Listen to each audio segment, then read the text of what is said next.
ಮಕ್ಕಳು ಸಹ ಮಕ್ಕಳಂತೆ ಇಲ್ಲ. ದೊಡ್ಡವರು ಮಕ್ಕಳಂತೆ ಇರೋದಿರ್ಲಿ, ಮಕ್ಕಳು ಸಹ 4-5 ವರ್ಷದ ಮಕ್ಕಳು ಕೂಡ ಮಕ್ಕಳಂತೆ ಇಲ್ಲ.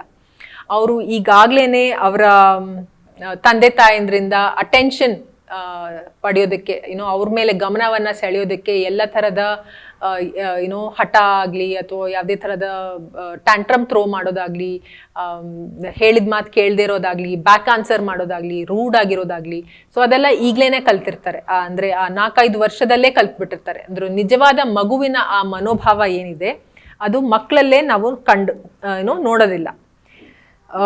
ಇದಕ್ಕೆ ಒಂದು ಒಳ್ಳೆ ಉದಾಹರಣೆ ಅಂದ್ರೆ ದುರ್ಯೋಧನ. ಮಹಾಭಾರತದಲ್ಲಿ ದುರ್ಯೋಧನ ನನಗೆ ಇದು ಬೇಕು ಅಂದ್ರೆ ಬೇಕೇ ಬೇಕು, ಆತರ ಏನ್ ಹಠದ ಮನೋಭಾವ ಇತ್ತು ಅವನ್ಗೆ. ಸೊ ಆ ಮನೋವೃತ್ತಿಯನ್ನ ನಾವು ಮಕ್ಕಳಲ್ಲೇ ಕಾಣ್ತಾ ಇದ್ದೀವಿ. ಸೊ ಅದಕ್ಕೆ ಇಂಗ್ಲಿಷ್ ಅಲ್ಲಿ 2 ಪದ ಇದೆ, ಚೈಲ್ಡ್ ಮತ್ತೆ ಕಿಡ್. ಸೊ ಕಿಡ್ ಮತ್ತೆ ಚೈಲ್ಡ್ 2 ಬೇರೆ ಬೇರೆ ಅರ್ಥವನ್ನ ಹೊಂದಿದೆ.